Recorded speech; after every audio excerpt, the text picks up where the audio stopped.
بسم الله الرحمن الرحيم الحمد لله رب العالمين والصلاة والسلام على أشرف الأنبياء والمرسلين وعلى آله وأصحابه أجمعين ما بعد فأعوذ بالله من الشيطان الرجيم بسم الله الرحمن الرحيم وكذلك جعلناكم أمة وسطا لتكونوا شهداء على الناس ويكون الرسول عليكم شهيدا صدق الله العلي العظيم. My dearest, my most honorable elders, beloved brothers and sisters in Islam, Assalamu alaikum wa rahmatullahi wa barakatuh. First and foremost, we begin by taking this opportunity to thank Allah subhanahu wa ta'ala, to glorify and to praise Allah subhanahu wa ta'ala for once again enabling us with this unique and wonderful opportunity to come together in His house for the sole purposes of worshipping Him, glorifying Him, praising Him, and ultimately to send salutations upon His Messenger sallallahu alayhi wa sallam. And we pray that Allah Azza wa Jalla will continue to facilitate these kinds of opportunities for us in the future, inshaAllah. Inshallah, the topic of discussion for this week is maintaining or how to maintain an Islamic ethos or an Islamic morality generally in life. I remember a couple of years ago, or actually more than probably almost a decade ago, was the first time that I was invited at a university to give a talk to students. I think it was in Warwick in the Midlands, on how to maintain an Islamic ethos in university, or how to maintain an Islamic ethos in schools, in the education system as a student, because it's incredibly difficult to remain morally grounded. And by morally, I mean Islamically grounded within your faith, in attempt to practice your faith in the society that we live in, because our society is not conducive to religiosity, to spirituality. Our society is not supportive of religion. The society, the community that we live in is not supportive of being spiritual and having a sense of yourself, and to focus on oneself or one's own character and your belief in God. God has been sidelined. And that's not just for Muslims, that's for believers of God all around the world, or believers or followers of religion all around the world. And that's something that we have to understand, and it's something that we have to find tenable solutions for, because if we allow this to continue, then our children, unfortunately, they will not, their iman, because our iman depends on our morality. Our iman depends on our ethos. That's essentially what iman is. It's an inner belief system. When that belief system becomes either corrupted or becomes lost, then unfortunately fitan start to occur, and once belief is taken, iman is taken away from the people, then all good action is taken away. Because we have to be adamantly clear on this. We have to state that it's iman that encourages good. Because if we were to say that iman does not have a part to play, a person can still be good and morally upright and ethical without having any iman and belief in Allah and His Prophet sallallahu alaihi wasallam, then essentially what we're saying is there's no need for religion.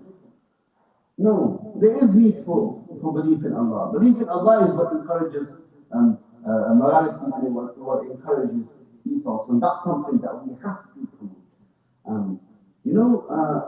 I was speaking to somebody recently, and it was in regards to how morality changes over time. Like, what was moral and what was ethical 100 years ago is not necessarily what's moral and what's ethical today. What was moral 1,000 years ago is not what's moral or ethical today. I'll give you an example. Up until the 3rd century BC, we had the common morality was that the earth is flat, and if anyone believed otherwise, then it was, it was regarded as this person is intellectually inferior, who doesn't believe that the earth is flat. Well, in fact, there are flat earth theories that exist today as well. Up until the 16th century, geocentricity was a model that was adopted by all scientists, and it was only widely accepted. It was regarded that anyone who did not believe in geocentricity had absolutely no understanding of the scientific laws of nature. And geocentricity is the belief system where the earth is at the center of the universe, and everything else, the sun, the moon, the stars, they all revolve around the earth. Now what they would see is, and the earth remains physically stationary, it's not moving.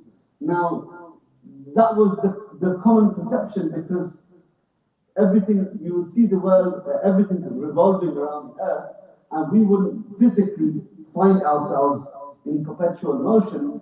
Therefore, that's what was the belief system, and that was, by later scientists like Copernicus and Galileo and Kepler. And these scientists came and they disproved that theory and said the earth too is in perpetual motion, everything is moving in orbit. And however, to have believed that prior to the 16th century was a ridiculous notion. People would have said this person has abhorrent beliefs. Right? So morality, just like that, morality and ethos changes. It changes over time. I'll give you another example, more closer to home. 100 years ago, in this country, homosexuality was regarded as a punishable offense, a punishable, indictable offense, which could lead people to prison. In fact, there are leading, no, I'm not even talking 100 years ago, less than 100 years ago. There are leading people who did this country, who served this country, but unfortunately there was in fact there was a man who served this country during the Second World War, and unfortunately, because he was gay, and he was homosexual, he had to hide himself, and it led to him committing suicide because he wasn't able to practice who he wanted to be. Now, that was the belief system, morality, not dictated by Islam. Of course, in Islam, homosexuality is a sin and it's forbidden. But that was here in the UK less than 100 years ago. Now that is no longer ethical or regarded ethical in this country. Now it's not a punishable, indictable offense. So morality has changed. It's something that has evolved over time. So our morality, our ethos is taken from our religion. Our morality and our ethos is taken from our faith, whatever our faith dictated. And you think, well, that faith dictated our morality 1400 years ago. How about evolving and changing with the times? This is the difficulty that we have and our children have. Because our children are growing up in an environment no longer conducive to Islam, no longer conducive to our teachings, no longer supportive of our teachings. And we have to ensure and we have to maintain that sense of understanding, that sense of belief, that strong feeling of progression, because our faith is a progressive faith. It's not a faith that is stuck in the past and needs constant tajdeed, constant renewal. That's not the faith that we follow. And that's something that we have to understand. Allah Azza wa Jalla states in the Quran, وَكَذَلِكَ جَعَلْنَاكُمْ أُمَّةً وَسَطًا لِتَكُونُوا شُهَدَاءَ عَلَى النَّاسِ وَيَكُونَ الرَّسُولُ عَلَيْكُمْ شَهِيدًا. And we have made you into a medium nation. Ummatan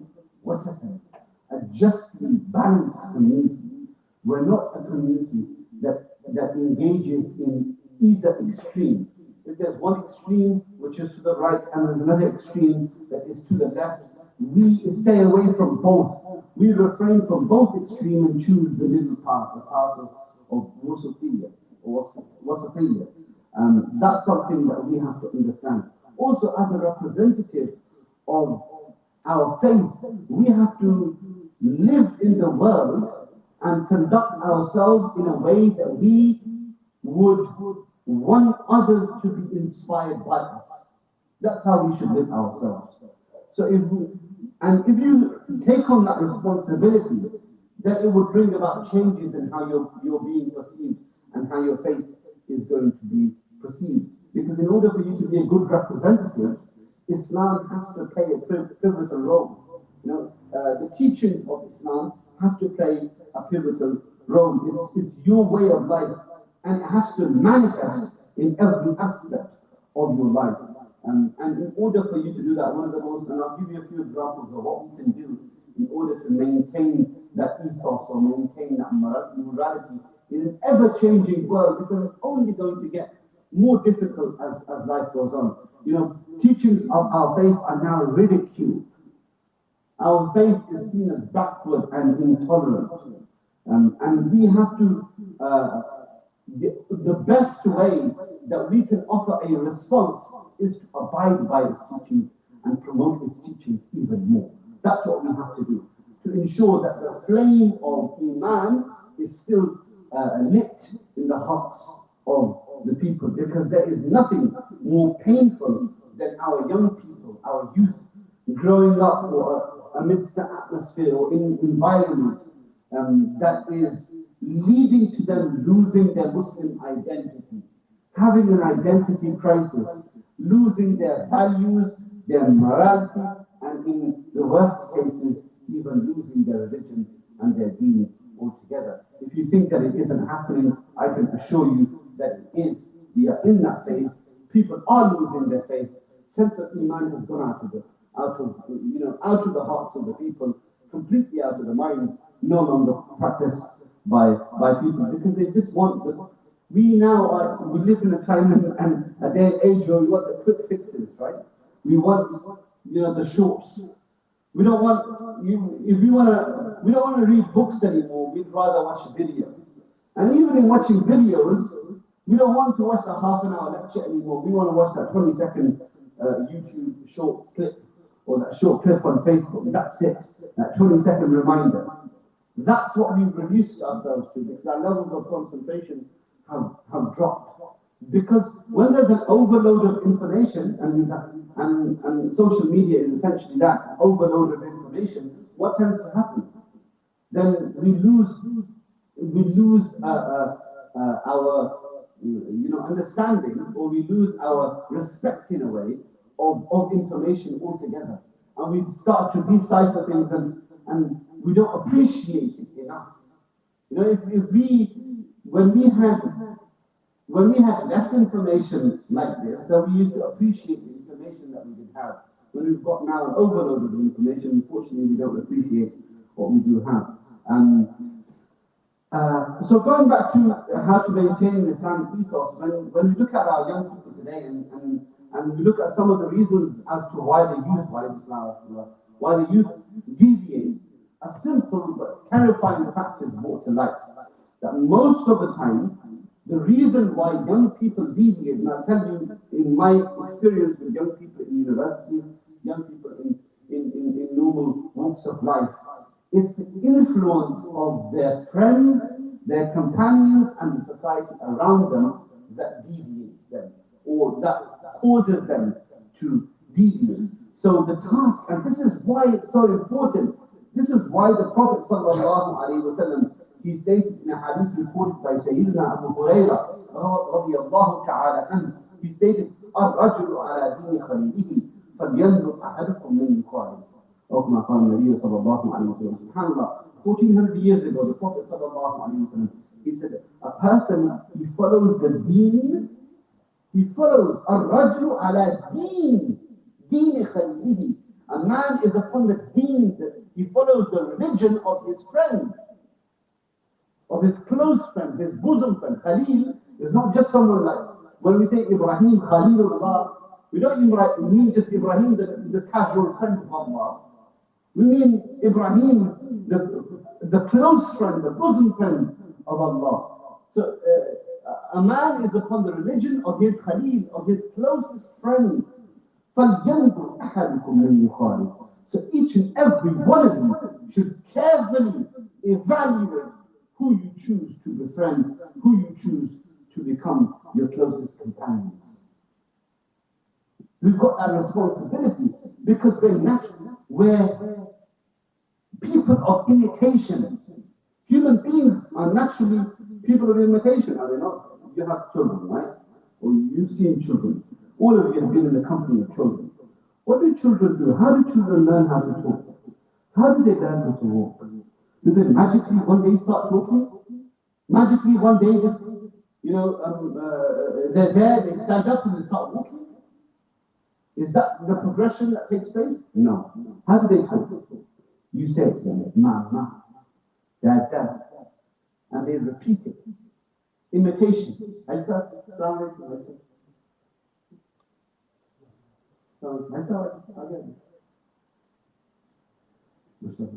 Naturally, the people of we're creatures of imitation. We copy, right? So this is why a child, if he's born into an English-speaking family where the parents speak English, he will speak English in accordance the same way, utilize the same language that his parents do or her parents do. If a child is brought up in a family by parents who speak the Urdu language or the Arabic language, then that's what the child will speak in exactly the same accent that the parents were. Now, subhanAllah, you come across children and they'll speak English or they'll speak a language in the same accent, in the same way as their parents, because they're imitating. So we're creatures of imitation, naturally. So when we see what's happening around us, and when we see our deen represented by people who shouldn't be representing it, then that's what we're going to end up following. When our young people are seeing on the streets no sense of iman, no sense of religion, then that's what they're going to follow, because they're creatures of imitation. So staying in the correct atmosphere, that's incredibly important. It's vital for a Muslim to be able to avoid deviation from the path by staying in the appropriate atmosphere. The type of atmosphere that exists among some of today's youth is corrupt, where topics of discussion usually revolve around the opposite sex, showing off to one another. What's the casual conversation that takes place between young people now? You know, Yahya ibn Ma'in and the great scholars of hadith would say, the young people of his time, when they were fascinated with the subject of hadith, all they would talk about is, it was entertainment for them, was to talk about the science of hadith, the topic of hadith. During his time, there was no other discussion that was taking place, because that was the norm of his time. Right? Nowadays, what do young people talk about? What do they engage with each other with? Do they engage in stimulating conversation about world events? Do they engage with each other and have stimulating conversations about how to bring about change and inspire people in life?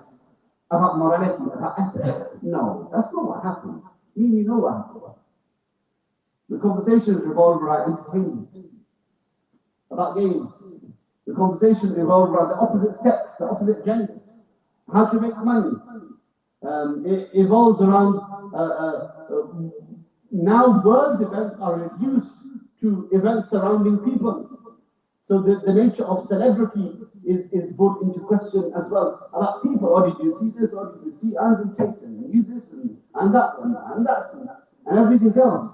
There's conversations about everything except the religion, except the deen. So we start to take, nowadays, subhanAllah, we will take our deen from people who have no deen.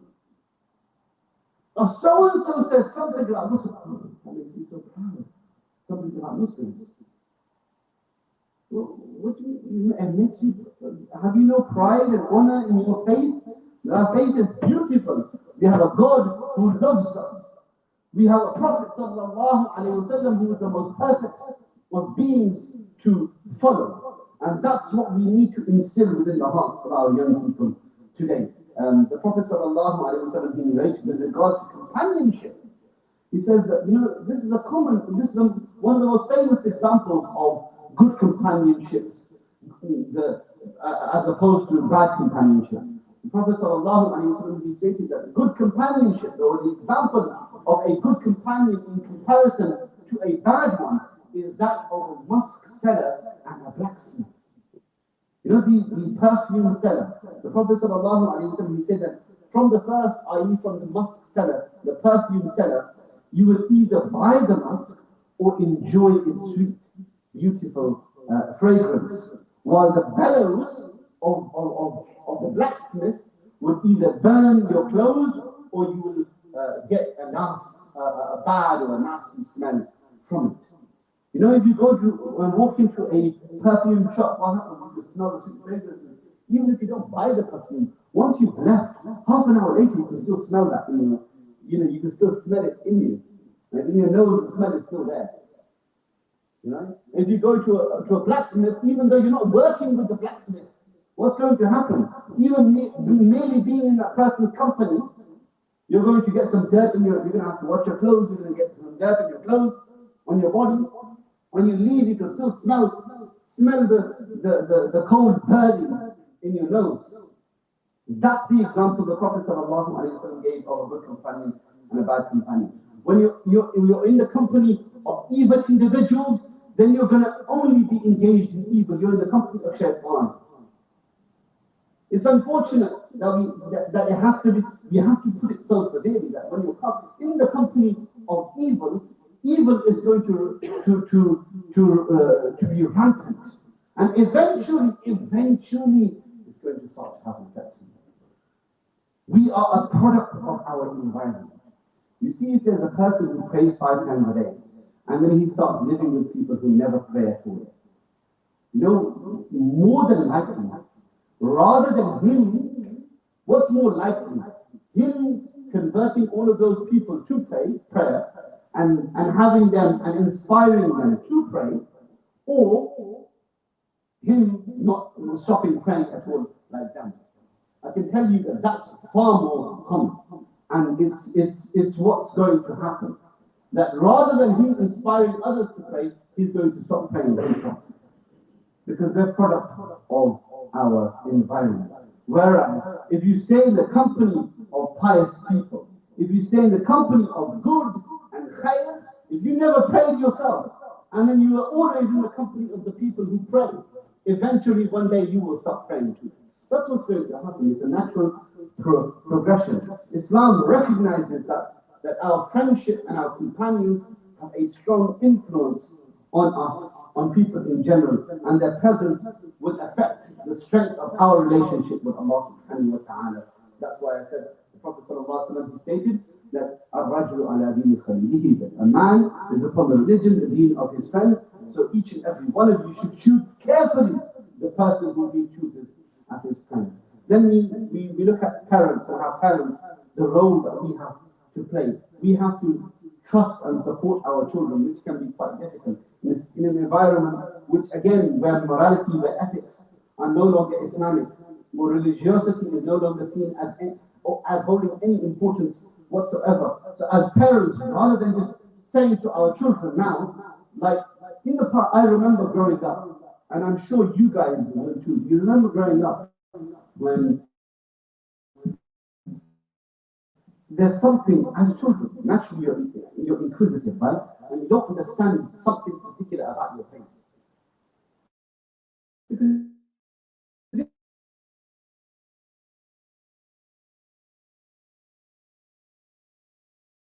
not going to understand, and you don't, we just believe in it, that's it. Just believe, have faith. Their faith was so strong themselves, but they didn't know how to explain it to us. They didn't know how to explain the nitty-gritties, right? And they would say, this is what we believe, this is how it is, that's it. We believe in it. And we say, okay, you know what, we don't know what's wrong, but we're just going to believe it. Because sometimes I can assure you, there are countless people, and I can see some smiles here, that we believe, as growing up, we believed in something without knowing why we believed in it. The information wasn't, because The strength of faith was, the faith was so strong. The faith was so strong that it broke down those barriers. Now, when the faith is weakened, doubt, shock begins to appear. Then, constant questioning. We need to know, we have to know. So nowadays, we live in that day and age where children, you cannot just expect to say, this is what we believe. No, don't ask any questions. Quiet. Stay quiet. Zip your mouth shut. Don't ask any questions, just believe it. We don't live in that environment anymore. We don't live in that day and age anymore. We have to explain. And it's not as if our religion cannot be explained. It can. It has to be done correctly. Our iman can be explained to them. Even faith as a belief system can be explained to them. So encouraging the inquisitive nature of children to shine through, that's very good. Have that. Even if you're unable to answer the question sometimes, allow them to be inquisitive. Because if nowadays, if they don't feel like they can inquire about their faith, then that's what the society will tell them. It will teach them. It will say, look, there's no sense of your faith is not conducive, is not open to even questioning. So you have to have that. So the second thing is characteristics of an Islamic friendship. Because we have to choose our friends carefully. Islam has defined friendship in a manner that many of us in the West, living as we do, are not accustomed to. It bases our ties and our relations not on benefiting each other in worldly affairs. Nowadays, when people choose their friends, they think, how can they move forward? You know, a friend, someone who's popular, that's the friend that we would want to, be our companion. But rather, in our struggle and our success for the akhirah, we should choose friends that are going to make us grow in our love for Allah and His Messenger sallallahu alaihi wasallam, in our love for the religion, and our application of the faith as well. This is why we say loving for the sake of Allah. Loving each other for the sake of Allah. The Prophet sallallahu alaihi wasallam, he said that one of those individuals who will benefit from the shade of the throne of Allah on that day, that there will be يَوْمَ لَا ذِلَّ إِلَّا ذِلَّهُ, on the day that there will be no shade except His shade, are those two individuals who meet for the sake of Allah and they part for the sake of Allah. Their conversations are all about their success with Allah subhanahu wa ta'ala, as opposed to success in this life that we live in. مَنْ أَحَبَّ لِلَّهِ وَأَبْغَضَ لِلَّهِ وَأَعْطَى لِلَّهِ وَمَنَعَ لِلَّهِ فَقَدْ اسْتَكْمَلَ الْإِيمَانِ. The Prophet sallallahu alayhi wa sallam stated, he who loves for the sake of Allah, he hates for the sake of Allah. He gives for Allah's sake and he takes for Allah's sake. That individual has perfected his iman, he perfected his faith. The Prophet sallallahu alayhi wa sallam said, لَا يُؤْمِنُ أَحَدُكُمْ حَتَّى يُحِبَّ لِأَخِيهِ مَا يُحِبُّ لِنَفْسِهِ. None of you can truly believe until you love for your brother what you love for yourself. If you want to have complete iman yourself, if you want to have a strong sense of understanding of your religion yourself, then want that, desire that for your Muslim brothers as well. Relationship with non-Muslims that we live in a country that is predominantly non-Muslim. We live in a society that is predominantly non-Muslim. We interact with non-Muslims on a daily basis, without work, without university, without college, school, and in society at large. It is uncharacteristic of Islam and incorrect to cut ourselves off from society and live in isolation. That doesn't exist. The Prophet ﷺ, he went to Medina. When he went to Medina, when he first arrived in Medina and established the constitution of Medina, who existed then? It was Muslims, Jews, Christians, all lived in the community of the Prophet ﷺ. The Prophet ﷺ, in fact, had a written constitution 1400 years ago that said that if anybody comes to attack you, we will raise up arms and we will defend. This is for non-Muslims who lived in the city of Medina. And that was unprecedented 1400 years ago, even unprecedented today. There's a Naqshbandi principle where it's stated that in Persian, Kush Dabdam, Nazab al Qadam, and Khadwat al Juman, the principle of being at Kush Dabdam, being at ease with yourself. Nazar bar qadam, which is ghadr basar, looking down at one's feet, as in maintaining a humble outlook, humility in life, which is incredibly important, not to show off and not to be brash and arrogant and so forth, because that's what people are inspired by today. Oh, so and so, look at so and so, got all the money and got all the women and got all this and got all that. That's the lifestyle that people are inspired by. So having a sense of humility and humbleness in life, khalwat and jaman, which in Arabic would be al-khalwa fi jalwa, being alone in the crowd. That's what it means, khalwat and jaman. Being alone, being special in a crowd. And how could you be alone in a crowd that you're part of the community, you're part of the society, but you have your individual strengths, your individual outlook on life. You don't allow anybody else to determine what you believe. You don't allow anybody else to make you deviate from what you believe in. And being strong in that belief system. And then the last thing that I'm going to mention is, and I said this to students as well when we spoke about how to maintain the Islamic ethos and how to maintain the Islamic morality. You know that unfortunately we have double standards now. Young people who go to university, you know, when they're at university, for example, they'll be engaged in sinful behavior, in sinfulness, or going to clubs and pubs and taking illegal substances and so forth, and having that lifestyle, and then at home it's a different lifestyle. Those double standards are what we need to change. So we living that hedonistic lifestyle is not going to grant us anything good in life, and it will have not only a detrimental effect on our current present, but it will also have a detrimental effect on our future as well.